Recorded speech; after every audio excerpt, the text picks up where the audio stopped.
What about the U.S.? Do you think we are on a path towards having a large enough Navy to respond to a contingency?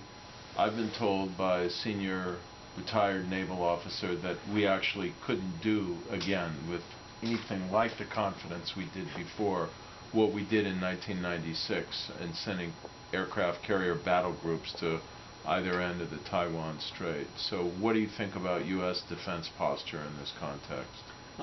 You know, I think that sort of time will tell. We certainly can't do. I mean, I would listen to a Navy admiral in that regard. He knows what he's talking about. So yeah, we certainly couldn't do that with an expectation of impunity. We face a more capable adversary. But again, that's sort of looking at the problem symmetrically. And I don't think we can afford to look at the problem symmetrically anymore.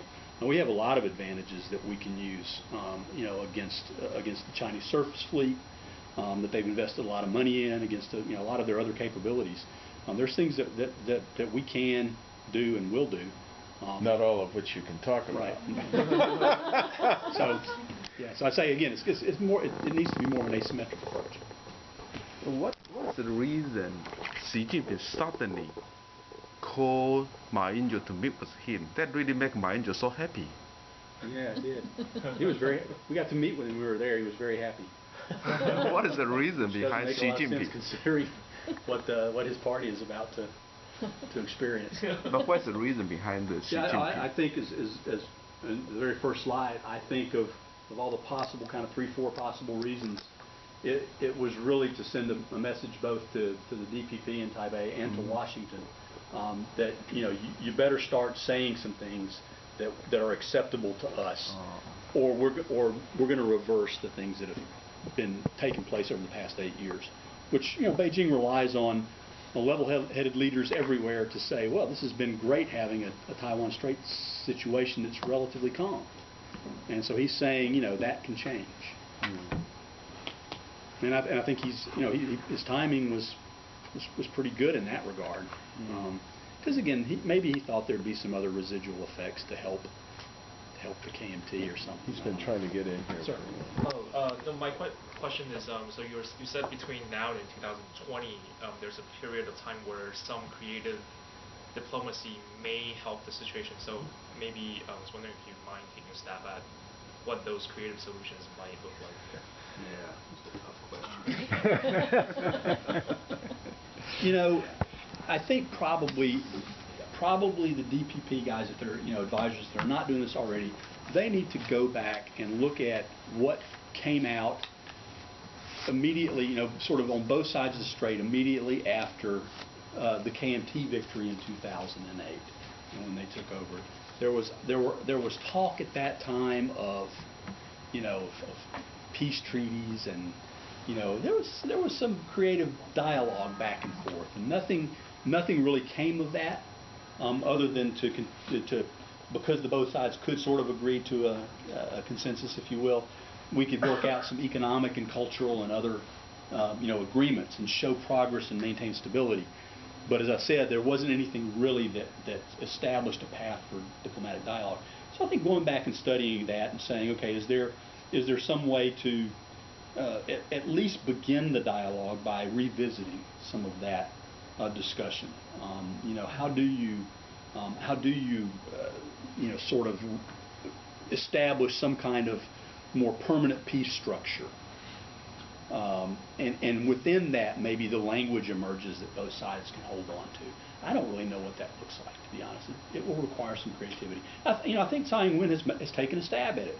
She really has. I think she's sort of thrown off this idea that we have no appetite for the 1992 consensus, but we understand the spirit behind that. Okay, this idea of needing to have something to hang our hats on, and so I think go back and look at some of that language from after the 2008 election. See if there's something in there you can do. Another thing they could do that I don't think is going to happen is to look for some outside mechanism. Beijing wouldn't buy that, but you could look at some outside architecture and say that we want to begin a political dialogue within an existing structure or a new structure that allows both sides to, without protocol prerequisites, start having a diplomatic dialogue. What that would look like, but Given the close relationship between the DPP and the Japanese, particularly the LDP administration, the other administration, first of all, how concerned do you think Beijing is about the Japan-Taiwan relationship? And is there any potential that Japan could play a security role, including as an arms supplier, for example, in case of even something? Yeah, then there would be a reaction. Certainly there would be a reaction. They would not, that obviously Beijing would not be happy about that. I don't see any, in the discussions thus far about where they get the technology and where they get some of the outside assistance, I think Taiwan knows the political sensitivity of that and would be hopefully cautious, very, very cautious about that. But your overall question, so I don't really see that going anywhere. And again, I can't see right now Japanese wanting to stick quite that sharp a stick in Beijing's eye at this point. But I think, really good question in terms of how's Beijing really looking at that relationship on a larger scale.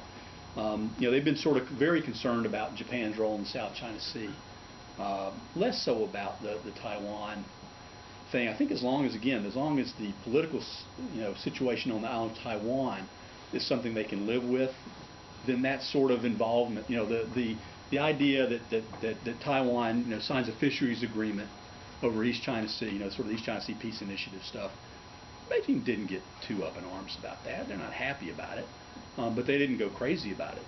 I think, but that could be different with the DPP in power. Okay. I want to thank our speaker for